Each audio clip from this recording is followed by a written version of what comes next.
There are places in the world that do not appear on any map, territories that exist in the space between what is known and what is deliberately forgotten, stretches of wilderness so thick with old magic that even the most seasoned hunters give them a wide berth and pretend, afterward, that they never felt the pull of something watching them from between the trees. The Ashwood Forest was one of those places. It stretched for miles along the northern edge of the Draven territory, ancient and dark, and full of sounds that had no easy explanation. And the people of Crestfall had learned, across generations of cautious living, to treat its borders the way you treat a sleeping predator, with respect, with distance, and with the quiet understanding that some things are better left undisturbed.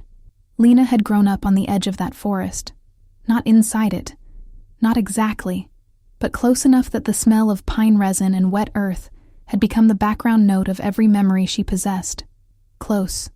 Enough that she knew the difference between the wind moving through the upper canopy and something larger moving through the lower brush.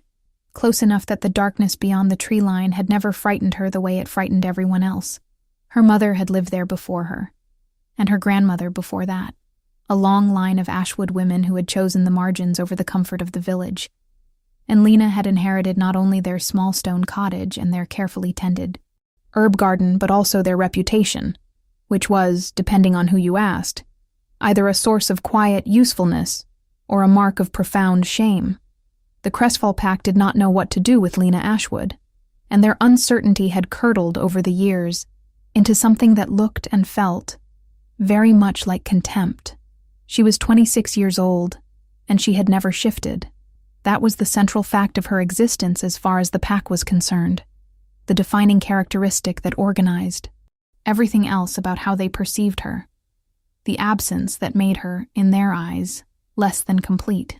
Every wolf in Crestfall had made their first shift before the age of 16. It was considered a coming of age, a rite of passage as natural and inevitable as the seasons changing, and the rare individual who struggled was given extra attention, extra support, ritual assistance from the pack's spiritual advisors, every resource the community could offer. But Lena had never shifted. Not at 16, not at 18, not at 21 when the council had finally, formally, written her name in the register of the ungifted, and the support that had been offered to her as a child had long since dried up and blown away. The ungifted were not cast out. The Crestfall pack was not cruel in that obvious, dramatic way that the old stories sometimes described. They were cruel in the quieter, more durable way of people who have decided that someone simply does not count, that their presence is tolerable, but their absence would not be noticed, that they exist in a category just slightly below full personhood. Lena was allowed to live in her cottage. She was allowed to sell her herbs and tinctures at the edge of the market on the last day of each week. She was not invited to pack gatherings, not consulted on matters of territory or hierarchy, not greeted by name when senior pack members passed her on the road. She existed, and they permitted her to exist, and that was the whole of the relationship. What they did not permit, publicly and officially, was relying on her skills. The council had never said so in those exact words, but the understanding was there, threaded through a dozen small social signals and pointed silences, and most pack members honored it the way they honored all unspoken rules, carefully and with great attention to whether anyone was watching, which meant that the same wolves who would not meet her eyes at the market sent their children to knock on her cottage door after dark with a jar of something and a whispered list of symptoms, and they paid her in goods left anonymously on her doorstep rather than in coin that could be traced. And they never, ever thanked her out loud. Lena had made her peace with this arrangement years ago. The work was real, even if the gratitude was invisible. The herbs grew, and the tinctures worked, and people got better. And that had to be enough. And on most days it was. If you have ever spent significant time alone, truly alone in the way that only comes when solitude is not chosen but assigned, then you will understand something about what Lena's days were like. They were full, technically. There was always something that needed tending. The garden, the drying bundles, the small precise work of grinding and measuring and combining, The records she kept in her grandmother's old ledger because precision mattered in her craft, and imprecision could hurt someone. She had books, more books than the cottage could comfortably hold, stacked in double rows on the shelves, and piled beside her bed and balanced on the kitchen windowsill. She had the forest, which offered a different kind of company than human voices, a constant low conversation of wind and animal movement, and the particular quality of light that filtered through the canopy at different hours of the day. But she did not have someone who knew her name and used it warmly, and on the evenings when that absence made itself most acutely felt, she would sit on the stone step outside her door and watch the tree line and think about her mother, who had seemed, as far as Lena could remember, entirely at peace with the same arrangement. She had her mother's hands, long-fingered and permanently stained around the nails from working with plant matter. She had her mother's patience, which was the kind that did not feel like resignation, but like genuine interest in the process of waiting, like the understanding that things move at their own pace, and fighting that pace is mostly a waste of energy. What she did not have, had never managed to develop despite years of trying, was her mother's certainty. Lena Ashwood had known who she was, with a completeness that her daughter still envied, had moved through her marginalized existence with a groundedness that made it seem like a choice rather than a sentence. And Lena had spent her entire adult life trying to find that same footing without ever quite arriving at it. The night she found the Panther began as an ordinary night. This is worth noting, because the moments that change everything rarely announce themselves, because the universe has a particular fondness for tucking transformation inside the unremarkable. It was late autumn, the kind of cold that comes on fast in the north, and Lena had been out longer than she intended, following a stand of late-blooming kesroot she had spotted the day before, that grew another quarter-mile deeper into the forest than she usually ventured. The kesroot was worth it. It only bloomed in the dying weeks of the season, and its properties for treating the deep chest cold that ran through the pack every winter were unmatched by anything she could cultivate at home. She had gathered what she needed and turned back toward the cottage when the storm broke. It came from the northwest without much warning, the way the worst storms always did in the Ashwood, and within minutes the rain was coming down so hard that the path she had followed in was barely visible. Lena was not frightened exactly, but she was frustrated, and she tucked her gathered herbs inside her cloak and moved as quickly as she could manage through the underbrush, watching her footing, keeping her sense of direction by the angle of the wind. She had been in the forest in worse conditions. She knew how to navigate by feel when sight failed. What she did not know, what she had no way of knowing, was that something had been placed in her path. She heard it before she saw it. Not a sound that made immediate sense, not a clean animal noise, but something layered and wrong, a low vibration that was part growl and part something she could only describe later as grief, and it stopped her completely, her body making the decision to halt before her mind had finished processing what she was hearing. She stood still in the rain for a long moment, water running down her face and neck, and then she turned toward the sound. The panther was enormous. That was the first thing her mind registered, the sheer physical scale of the animal, black as the space between stars, lying on its side in the mud and the wet undergrowth, with the kind of absolute stillness that is not rest, but exhaustion, the stillness of a body that has been fighting against something for so long that it has simply run out of the resources to continue. She could see, even in the poor light, that it was alive. The chest moved. The eyes, when they opened at the sound of her approach, caught the faint remnants of forest light and held it the way cat eyes do, luminous and still. And she could see the chains. They were not ordinary chains, not the kind a hunter would use to restrain a caught animal. They were too fine for their apparent strength, threaded in a spiral pattern that wound around the animal's body from neck to hindquarters, and they seemed to pulse faintly with something that raised the small hairs on Lena's arms when she looked at them directly. She did not know what she was looking at in terms of the specific craft that had made them, but she understood with the instinctive part of herself that lived deeper than education or logic that they were designed to do harm, not simply to restrain. They were designed to diminish, to drain, to hurt with the quiet persistence of something that never needed to stop. because it ran on its own awful momentum. She should have left. She knew that even then. The council's rules about the deep forest were not arbitrary, and a wolf-sized predator with no visible territorial markers was the kind of thing that warranted reporting to the pack's hunters, rather than personal intervention from an ungifted herbalist with no combat training and no backup. She knew all of this with perfect clarity, and she knelt down in the mud anyway, because the look in the panther's eyes was not the look of a wild animal. It was the look of someone who had stopped expecting help and had not yet decided whether that was bearable. "I am not going to hurt you," she said aloud, knowing it was probably ridiculous to speak to an animal, knowing it anyway, because her voice was the only thing she had to offer that might matter. "I want to help, but I need you to let me." The panther watched her, did not growl, did not lunge, held very still while she opened her bag and assessed what she had with her, while she brought her lamp close enough to see the extent of the injuries, while she began the careful, methodical work of a healer confronting a problem that was larger than her preparation had anticipated. The chains she could not remove that night. She tried, and something pushed her hands back, not violently, but with the unmistakable firmness of a mechanism encountering resistance, and she understood that whatever magic held them would require more than she currently knew to address. But the wounds beneath and around them, the places where the metal had cut into flesh during what must have been hours or days of struggle, those she could work with.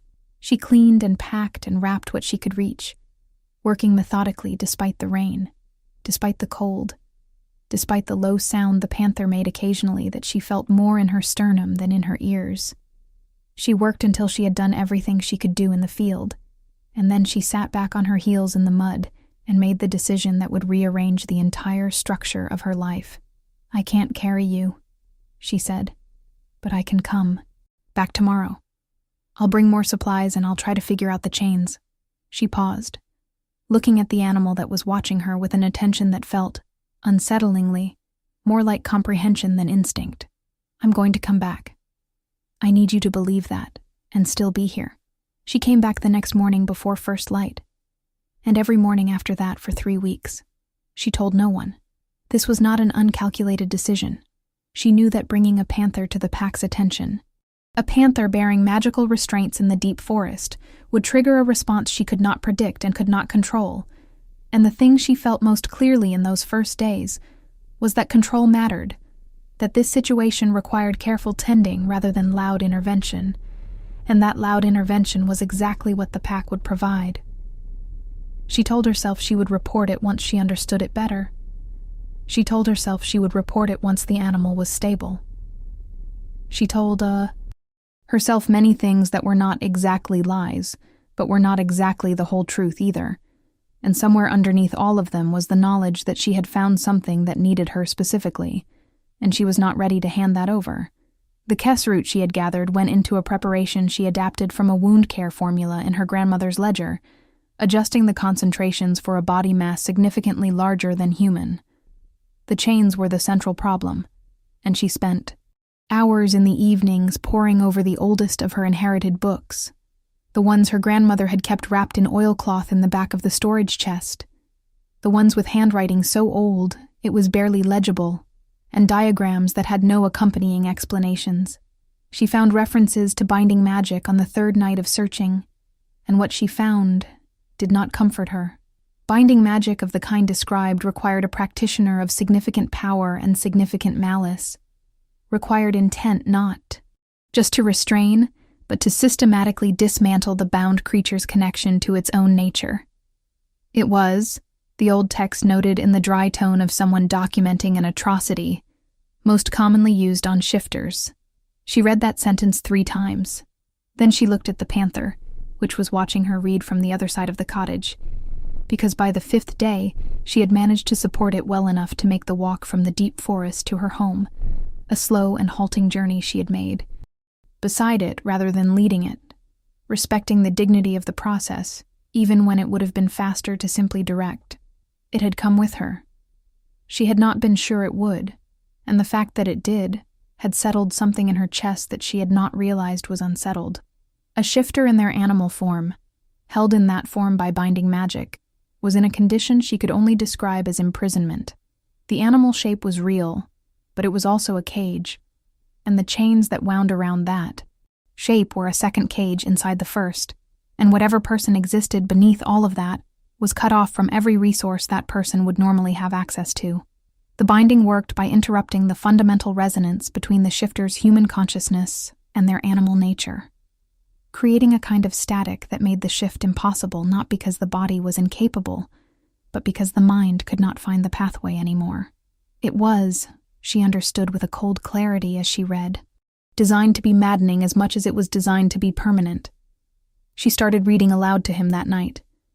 Not anything relevant, not her research, just whatever she happened to have open, because she had begun to understand that the isolation was as damaging as the wounds, and that a voice, even a voice reading about the medicinal properties of mountain sage, was something. He seemed to settle when she read. His breathing changed. Some quality of the vigilance that he held all the time, the readiness of a creature that has been hunted and expects to be hunted again, eased fractionally, and that small easing felt like an enormous thing to her, like something she had been trusted with, and she did not take that lightly. She named him Kale.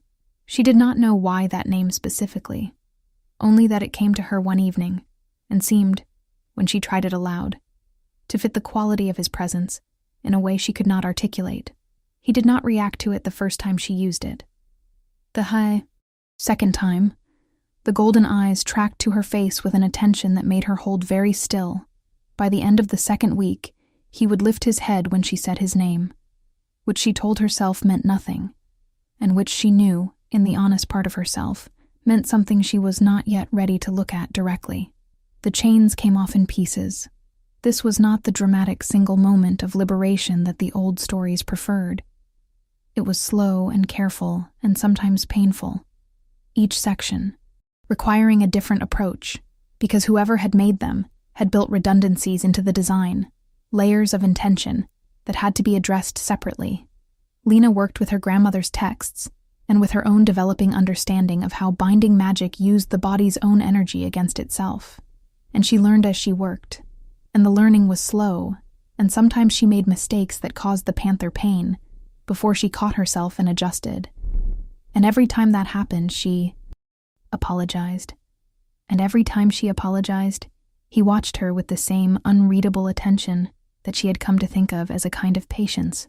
The last chain came off on the 22nd day. She was not expecting it to be the last one.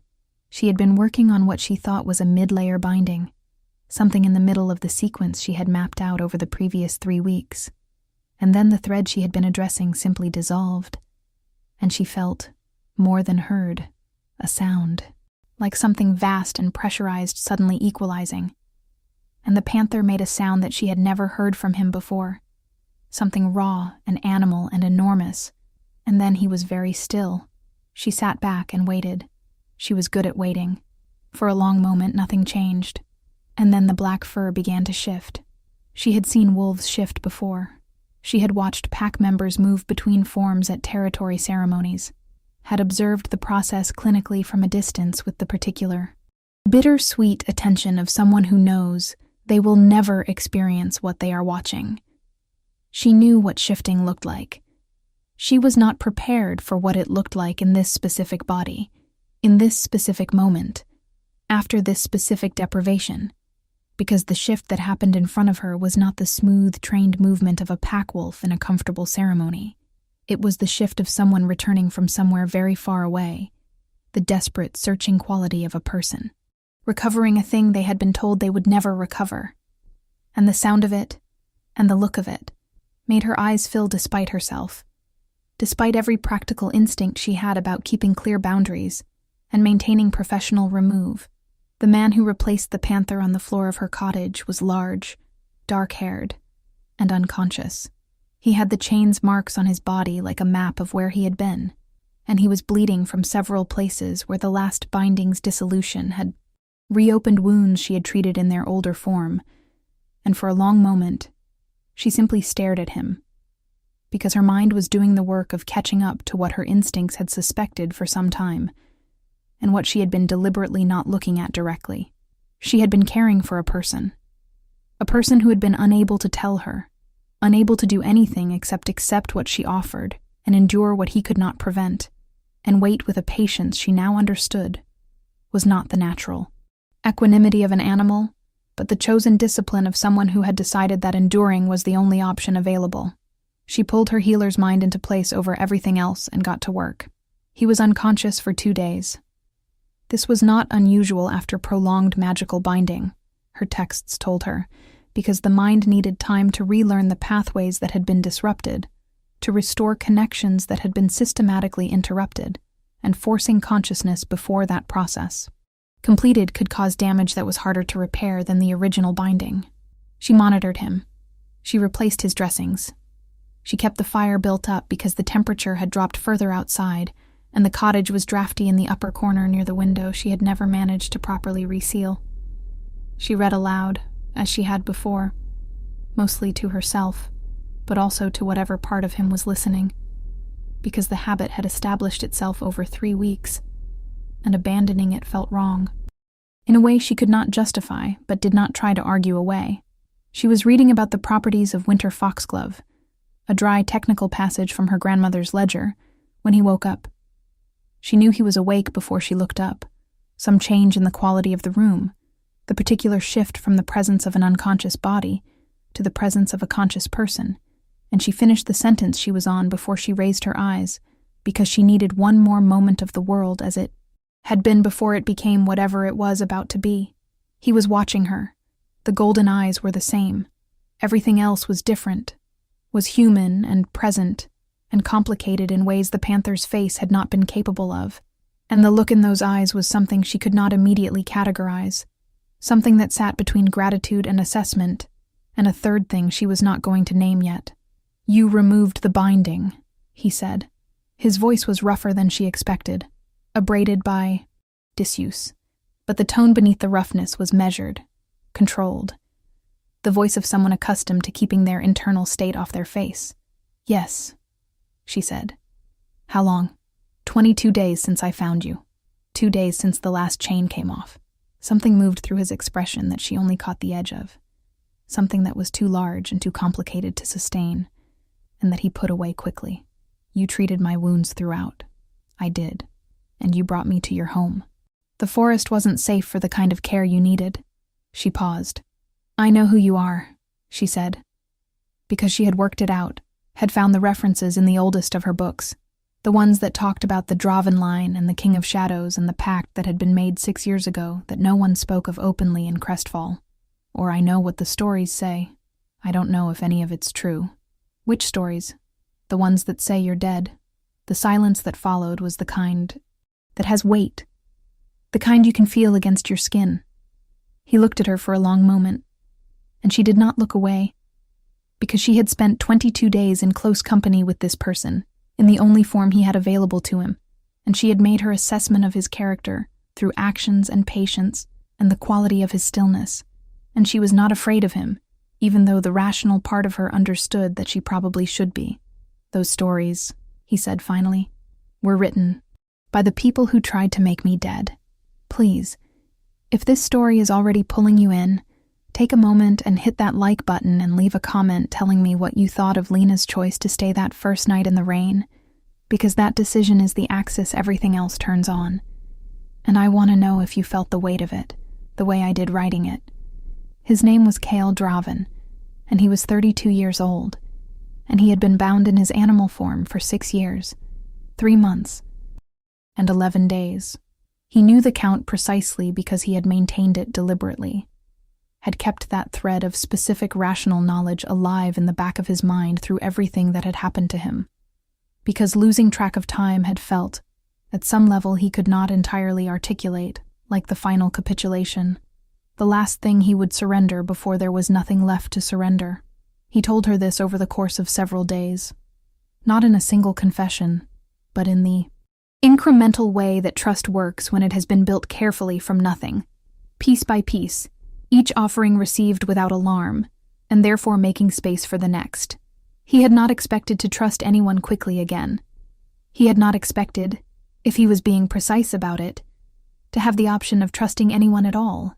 because his plan for escape, to the extent that 6 years of enforced isolation and magical binding had left him capable of formulating plans, had involved getting free and disappearing, going somewhere outside any territory that bore his name, starting over as someone who did not have the history Kale Draven carried. He had not planned for Lena Ashwood. He had not planned for 22 days of careful tending and quiet reading, and a voice that said his name, the name she had given him, without knowing it was actually his, with a naturalness that made it feel like she had always known it. The Council of the Crestfall Pack, he told her, had not acted alone. They had been the instrument, but the design had come from further up the hierarchy of power in the shifter world, from a coalition of pack leaders who had decided, in the years following Kale's rise to the position of High Arbiter, that his commitment to reforming the old systems of pack hierarchy was more threatening than any territorial dispute or external enemy.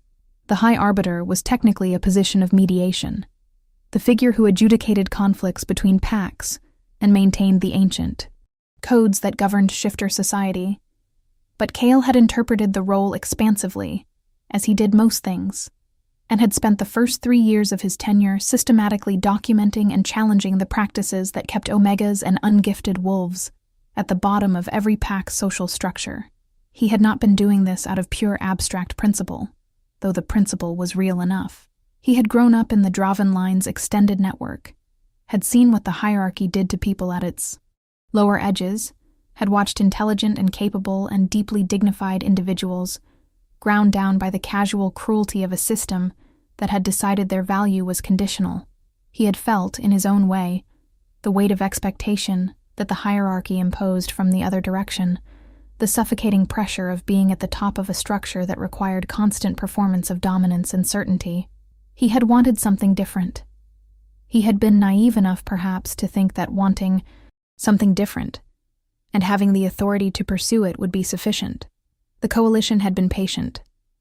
They had let him work for 3 years, had watched him build alliances and publish findings, and win small incremental victories that he had believed were the first stones of something much larger.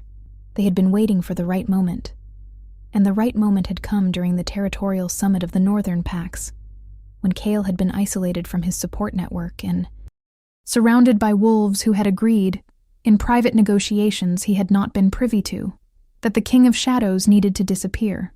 The binding chains had been made by a practitioner named Voss, who was employed by the Council, and who Kale had trusted, which was the detail that still sat in his chest like a coal 6 years later, not quite burning, and not quite gone.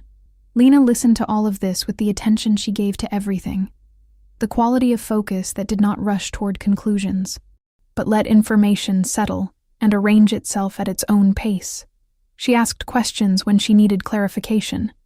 She did not perform horror or outrage, both of which she felt, because she understood that those performances, however genuine, were not what he needed from her. What he needed, she thought, was witness, which was different from sympathy, which required seeing clearly rather than feeling deeply. "The Council here," she said, when he had finished. "You're saying they were part of it." "They hosted the summit," he said. "They provided the location and the logistical cover and the practitioner. Whether all of them understood the full extent of what was planned, I don't know. Some of them may have believed I would simply be removed from my position. But the elder council members, Harwick and Thorn, and the woman who serves as their magical advisor, they knew. Harwick. Thorn. Mira Vale, who was the council's magical advisor, and who had, 3 years before Lena was born, told Lena Ashwood that her daughter showed no signs of a viable gift and should be prepared for a life outside the pack's formal structure. Lena had always assumed this was a genuine assessment, the kind that a healer delivered with regret, but honesty. She sat with the new possibility that it might have been something else. "Tell me about the Guardians of the Threshold," she said. He looked at her differently then. It was a subtle shift, something in the quality of attention, and she waited through it because she had learned to read his silences over the past several days, and this one was not refusal. It was recalibration. "Where did you hear that term?" he asked. "My grandmother's books. The older ones, the ones she kept wrapped up in the back of the chest. I found a reference when I was researching the binding chains, and then I found a longer passage when I went looking for it specifically. And then I found a lot of references after that." She paused. "I found my mother's name in one of them." The silence that followed this was different from the other silences. It had a quality of inevitability, the feeling of something that has been approaching for a long time finally arriving. "Your mother was not assessed honestly," he said. "Neither were you." Lena had known this, in the way you sometimes know things before you have the evidence to support them, in the way your body understands things that your mind has not yet agreed to process.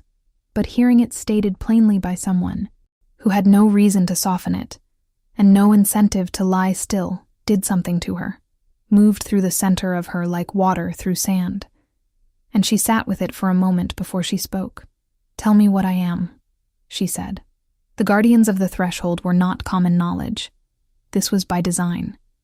The old text described them in the language of sacred duty, of rare individuals born into every generation of shifter society, who possessed the ability to perceive and work with the fundamental bonds that held packs together, the invisible connective tissue of mate bonds and pack bonds, and the ancient territorial promises that went deeper than politics or personality.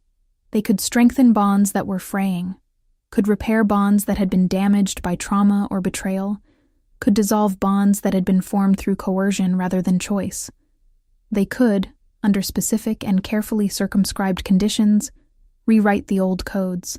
This made them, to anyone invested in the existing structure of power, extraordinarily dangerous.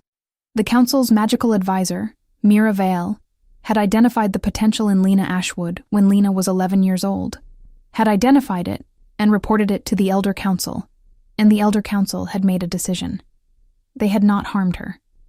That was the detail that Kale emphasized, that Lena noticed and stored, because understanding the specific character of the cruelty mattered. They had simply ensured that she believed she had nothing, that she thought of herself as deficient rather than different, that she spent her life managing an absence rather than developing a presence. A guardian who did not know what she was could not exercise what she was. A guardian who had been taught from childhood that she was less than other wolves would not trust her own perceptions enough to follow them toward understanding. "They did this to my mother too?" she asked. "Your mother's case is more complex," he said. "Your mother knew what she was. Not everything, but enough. The records I found before I was bound indicated that she had begun to develop her abilities independently, the way a guardian sometimes does when the formal training that should have been provided is withheld. The council was watching her. I believe her death was not—" He stopped. "Not an accident," Lena said. "I believe it requires investigation. I cannot tell you what I cannot prove. This is the moment, if you are watching carefully, where everything shifts. Not the dramatic moments, not the unchaining or the reveal, but this one, this quiet conversation in a cottage at the edge of a forest where a woman learns that the shape of her entire life has been arranged by people who feared what she could become. Take a moment right now and subscribe if you haven't already, because this story is going to go places I think you'll want to be here for." She did not cry. This was not because she was not affected, but because the scale of what she was processing was too large for tears. The way that a large enough physical shock sometimes moves past pain into a strange clarity. She thought of her mother, of Lena Ashwood's groundedness that she had always envied and never understood, and she thought now that maybe that groundedness had been earned through exactly this kind of reckoning, this confrontation with the truth of your situation after years of living with the managed version of it. And she felt a fierce, retroactive love for the woman who had managed to be whole despite everything. "What does a guardian actually do?" she asked. "Not the theory. Practically. A guardian can feel the bonds," he said. "You would have been feeling them your whole life without knowing what they were. The sense of the connections between people, the quality of the ties, whether they are freely made or forced, whether they are healthy or corrupted." She thought about that. She thought about the way she had always been able to tell, with a certainty she had never been able to explain and had always privately dismissed as wishful thinking, whether a pack member who came to her for treatment was suffering from something physical or from something relational. something wrong in the fabric of their connections. She thought about the way certain homes felt different from others, weighted with something invisible, and about the way she had always known, walking the pack's territory, exactly where the power was concentrated and where it was thin. "I thought I was just observant," she said. "You were observant," he said, and there was something in his voice that she was beginning to recognize as the closest thing to warmth that his measured tone regularly permitted. "You were also a guardian who had been told she had nothing, learning to explain her gifts in ways that required no acknowledgement of what they actually were."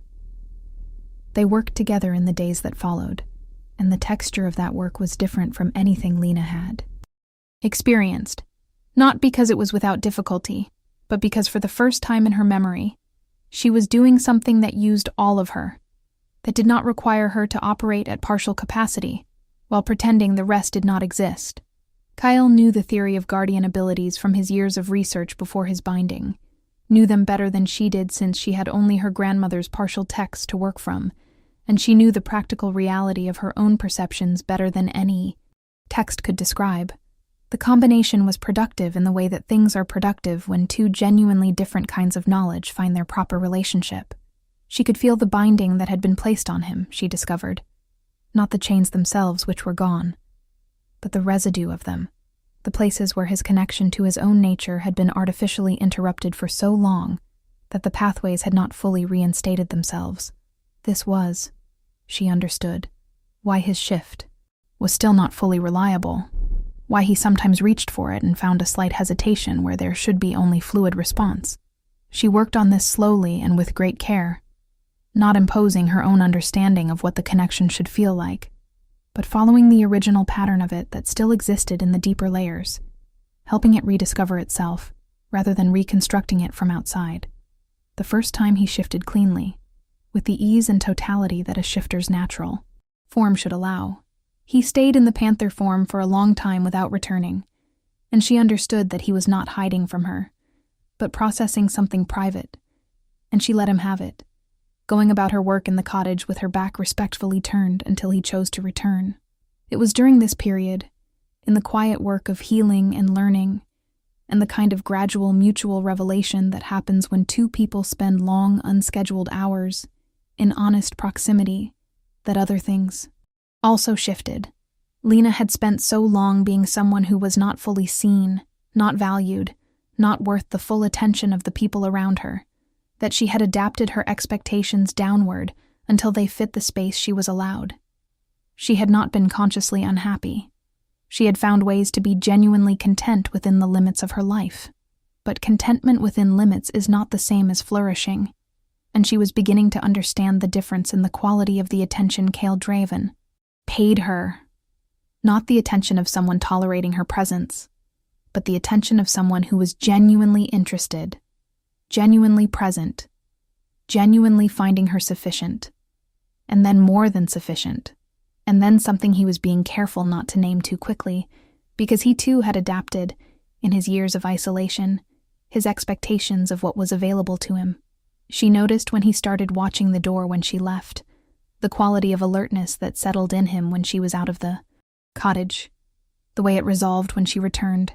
She noticed when he started anticipating her habits, having water heating before she reached for the pot, moving things slightly to the left or right before she reached for them, learning the choreography of her days with an attentiveness that was either the natural observation of someone who had spent months with nothing to do but observe, or something else that did not have a clinical explanation.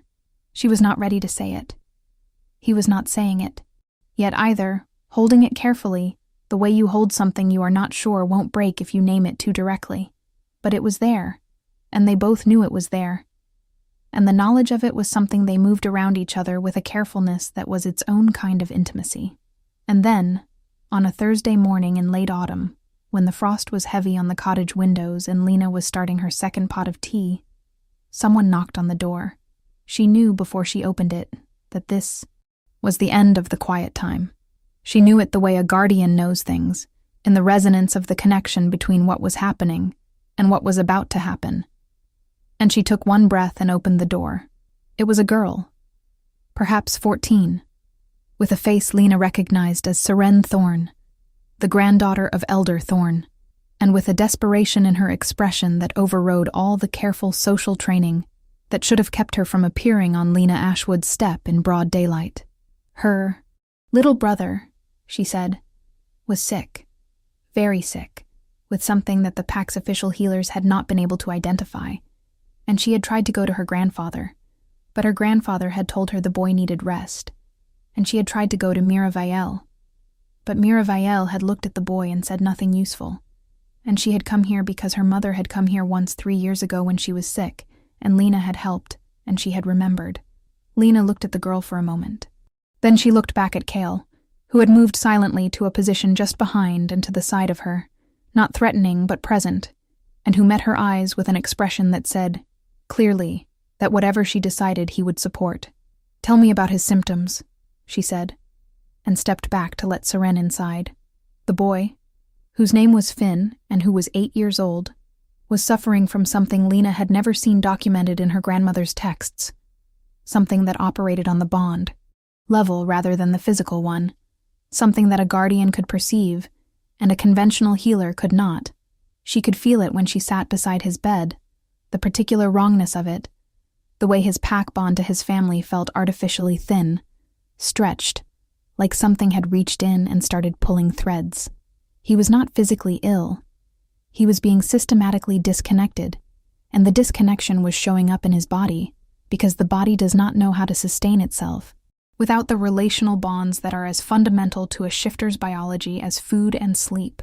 She looked up from the boy's sleeping face at his mother, who was watching her with an expression that mixed desperate hope with the particular shame of someone who has swallowed years of social conditioning about not bringing their needs to the ungifted woman at the edge of the forest.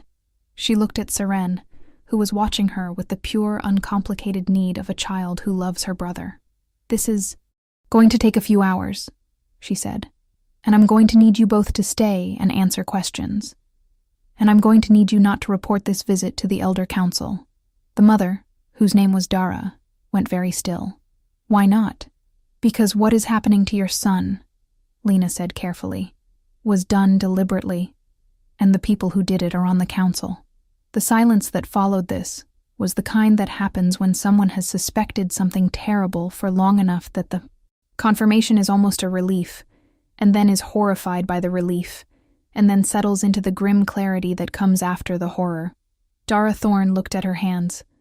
Then she looked at Lena. "Show me," she said. Lena healed Finn Thorne in the afternoon of a Thursday in late autumn, and it took 3 hours and left her exhausted in a way she had never been before. A good exhaustion, the tiredness of work that has used everything you have and found it sufficient. She repaired the fraying bond. Threads with a patience and precision she could not have explained if asked to describe the mechanism, working by feel and by the deep knowledge that had apparently been in her all along, waiting for the moment when she could no longer pretend it was not there. Kale watched from the doorway and said nothing. And when she was finished and Finn opened his eyes and looked at his mother and smiled the uncomplicated smile of a child who does not know he was almost lost, Kale's expression was something she stored carefully, a look she would return to later, a look that said more than his measured voice typically permitted. Dara Thorne left that evening with her children, and a knowledge she did not know what to do with. She had promised silence, and Lena believed her, and also knew that silence on this particular subject would not hold indefinitely, could not hold, because Finn Thorne was not the only child in Crestfall with that particular pattern of bond thinning, and once she was looking for it, she could feel it everywhere. A slow and deliberate erosion, the work of someone who understood exactly what they were doing and had been doing it for years. "Vile," Kale said when she told him. "The timing is right," she said. "She assessed me at 11. She assessed my mother before that. If she's been doing this for decades, if she has been systematically identifying guardians and suppressing their development or eliminating their capabilities," she stopped. "The bond thinning in the children, what does that accomplish?" "It makes them more controllable," he said, with the flatness of someone describing something too ugly for inflection. A wolf whose pack bonds have been artificially weakened is more susceptible to external hierarchical pressure. They follow authority more readily because they have less relational grounding of their own to stand in. The Elder Council has been constructing a pack of wolves who are psychologically oriented toward obedience. She sat with this for a long time. Then she said, "We need to document it." He looked at her with something she had come to recognize as approval in his particular idiom, which was not demonstrative but was real. "We do," he said, "and we need to do it carefully, because when we present what we have, we will have one opportunity to do so before countermeasures are taken, and that opportunity needs to count." The work that followed was the most demanding and the most alive she had ever felt, working in concert with someone who matched her careful, methodical approach and exceeded it, who brought 6 years of accumulated strategic thinking to a problem she had the specific skills to investigate. And the combination was something she had no prior framework for except to say that it felt like what she imagined the pack was supposed to feel like. The pack as it was theoretically designed. Two people's different abilities making something neither could make alone. She worked her way through the pack's children, quietly, through the network of mothers who already trusted her, and mothers who came to trust her when their children improved under her care. She kept meticulous records, documenting each case with the same precision she applied to every aspect of her practice, describing what she perceived, and what she did, and what changed afterward in language that was as clear and as unsentimental as she could make it. Kale translated her clinical observations into the formal language of pack law, the specific statutes and ancient codes that the Elder Council had been violating, and the document they built together over 3 weeks grew into something that was not just evidence, but argument, a complete picture of what had been done and why, and to what end.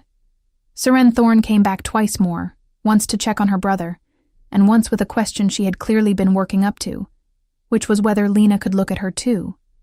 Because she had always felt, she said, like her connections to other people were fuzzier than they should be, and she wondered if that was normal. It was not normal. Lena repaired it gently and completely, and Seren sat in the aftermath of the repair with the wide-eyed look of someone encountering their own natural state for the first time. "This is how it's supposed to feel?" Seren asked. "Yes," Lena said. "I've felt like this before, when I was very young. Before," she stopped, "before you were assessed by Mira Vielle." Seren was quiet. Then, she said, "My grandfather will say you did something to me. I know. He'll be wrong. Yes, I'm going to tell people," Seren said. "Not because you asked me to, because it's true and people should know." She was, Lena thought, a remarkable 14-year-old. And if the pack structures came out the other side of what was coming intact enough to raise remarkable young wolves properly, Seren Thorne was going to be a significant figure in it. The day they chose to bring the evidence to the pack's General Assembly was not the day they had planned. They had planned for the following week, had intended to approach the pack's formal mediator first and establish procedure before the full presentation, had built a sequence of steps that maximized the likelihood of an orderly process. What happened instead was that Mira Vielle's surveillance of Lena's cottage, which had apparently been ongoing and which they had underestimated the sophistication of, produced results she had acted on, and on the morning 3 days before their chosen date, a group of 5 senior pack wolves appeared at Lena's door with a formal council notice of investigation. She was being summoned to answer charges of illegal magical practice, unlicensed healing, and, crucially, harboring an unknown individual of unclear pack affiliation within Crestfall territory without council authorization. The last charge was specific. They knew Kale was there, or suspected it with enough confidence to include it. The investigation was a mechanism to get her before the council before she could present what she had. She and Kale looked at each other across the cottage, and something passed between them that did not require words, a recognition, a realignment, the adjustment of plan to circumstance that they had both become practiced at. Then she picked up the documentation they had prepared, which was thick and organized and copied in triplicate, and she said, "All right, then we go now." The General Assembly of the Crestfall Pack was held in the Great Hall at the Pack's center, a stone building that was the oldest structure in Crestfall and that vibrated, when it was full of people, with the particular energy of concentrated pack bonds.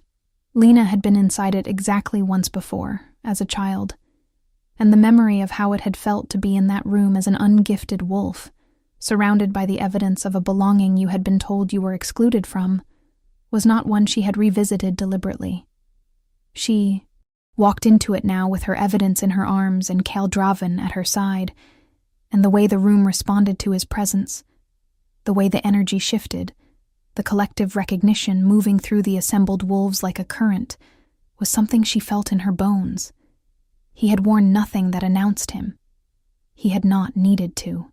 The Panther was in the way he moved, and in the quality of his stillness, and in the golden eyes that moved across the assembled pack with a calm assessment that was not intimidating because it was performed, but because it was genuine, and genuine authority reads differently from performed authority.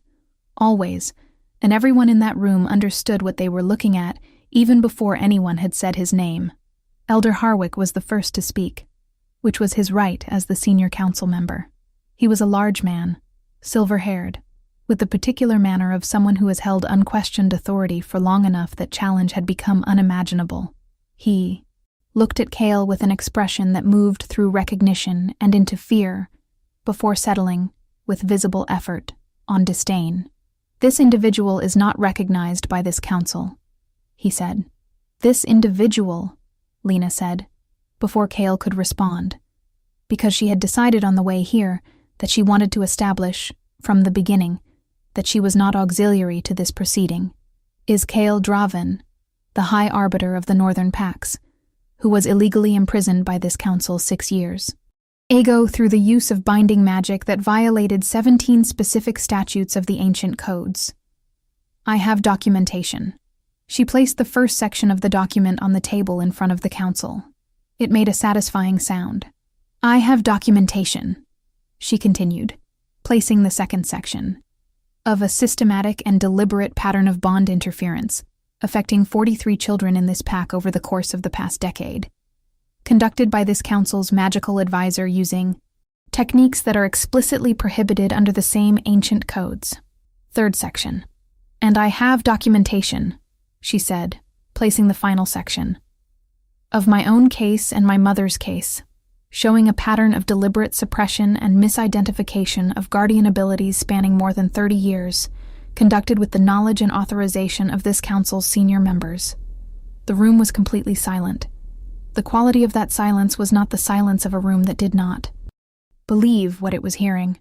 It was the silence of a room in which a great number of people were rapidly revising their understanding of their own recent history. "These are serious allegations," Elder Thorne said, which was the most inadequate thing that had been said in that room in its long history. "They are documented facts," Kale said, speaking for the first time in a public forum in 6 years and 3 months and 11 days, and his voice had the quality that it had always had in the stories.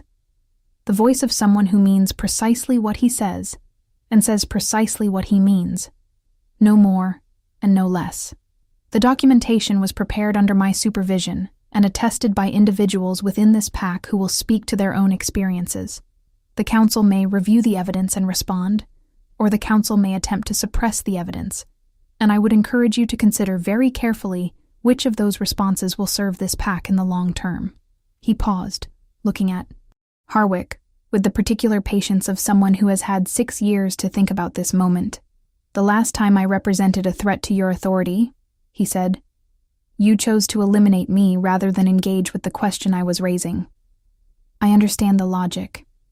I also know how that choice ended, and I know what it cost. And I know that the pack you have built on the foundation of that choice is weaker, not stronger, than what you might have built. The offer I am making now is the same offer I made 6 years ago: systemic reform. The restoration of what was taken from the wolves in this pack. A process of accountability that is about correction, not punishment." Another pause. "The question is whether you are going to make the same choice again." The silence that followed was different from the one before. It was working silence, thinking silence.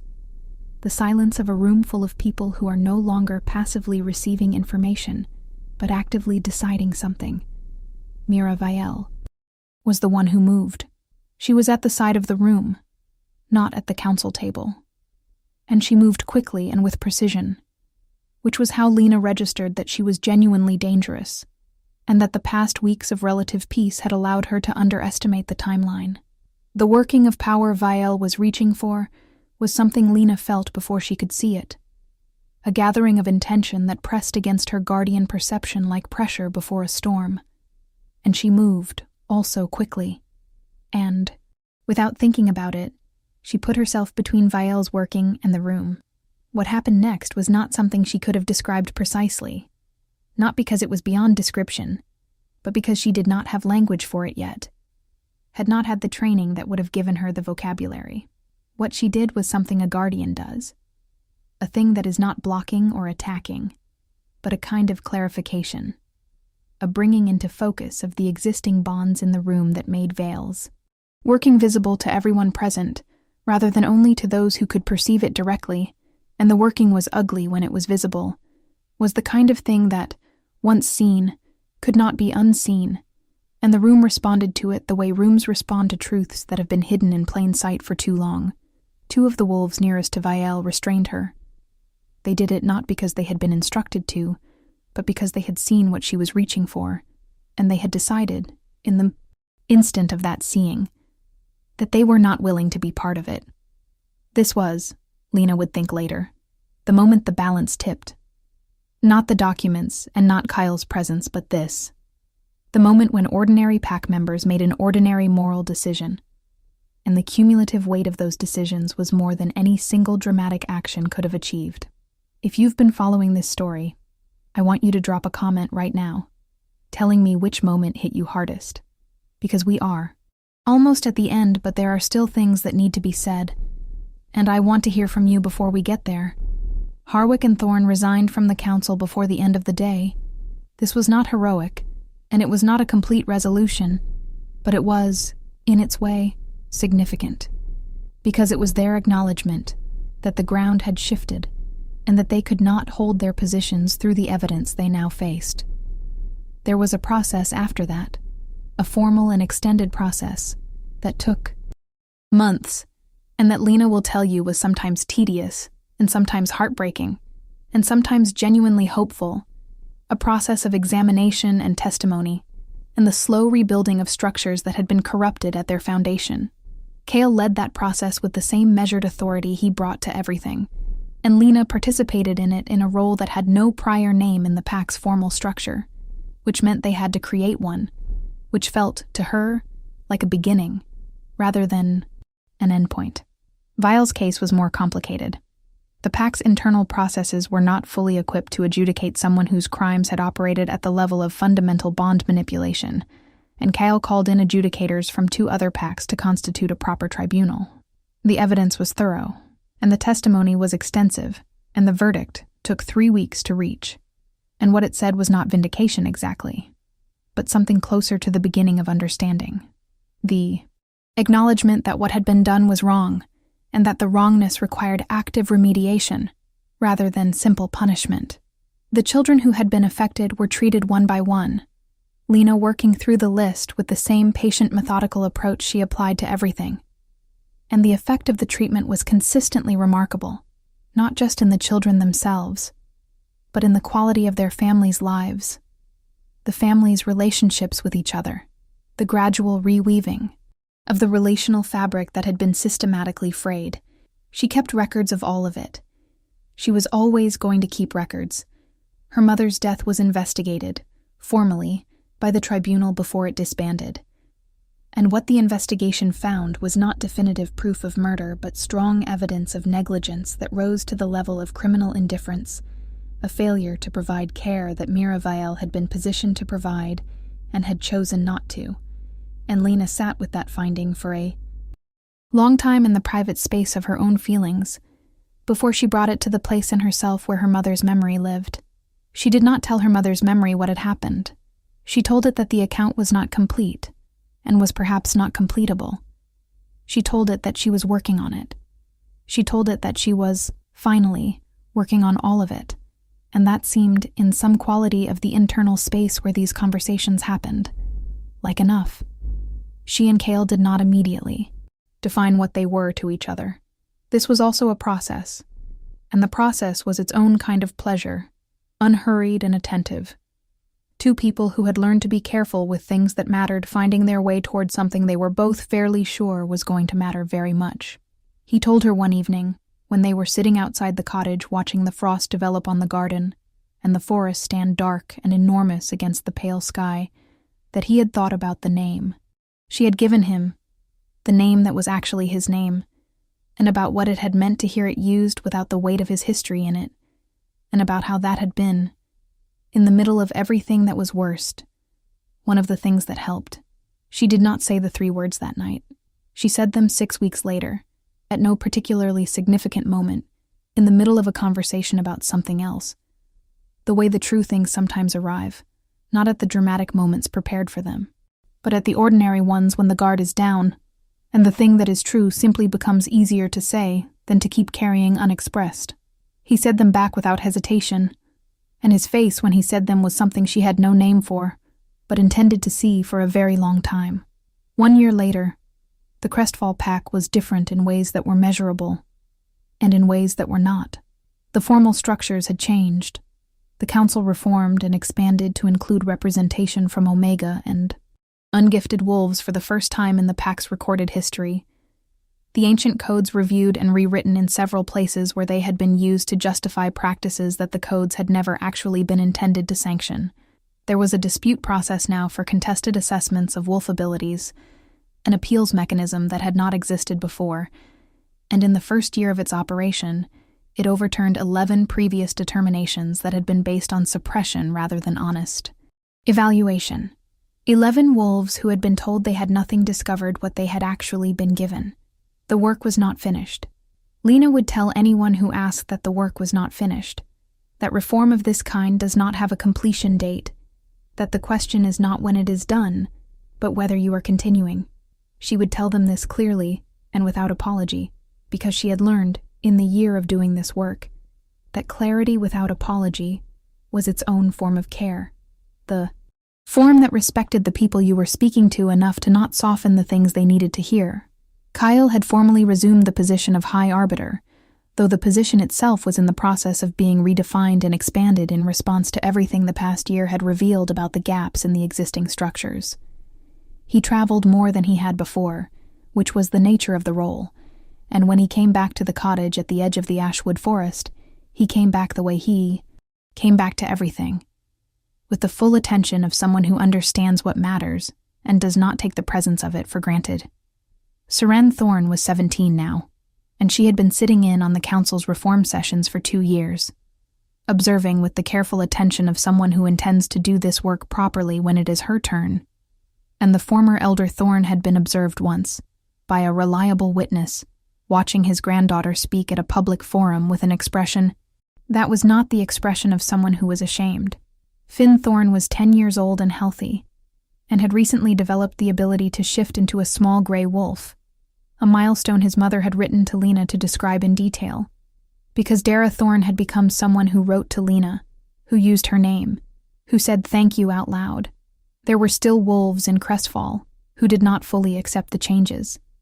There were still social dynamics that reflected the old hierarchies in ways that the new formal structures had not yet reached.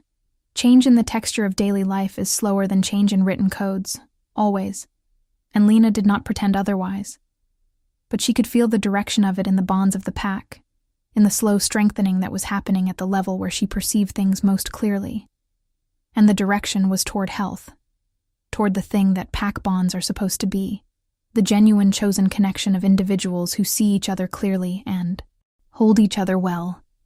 She was sitting in the garden on an evening in late summer, the first really warm evening after a long cold spring, with the lavender blooming and the forest standing at its most alive behind her, and a cup of tea she kept forgetting to drink warm in her hands, when Kale sat down beside her and was quiet for a while in the companionable way they had developed.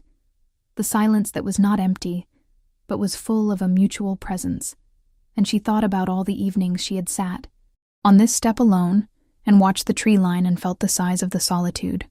And then she thought about what a remarkable thing it was, how ordinary the remarkable can become, how the extraordinary can settle into the texture of a life and become simply what the life is like.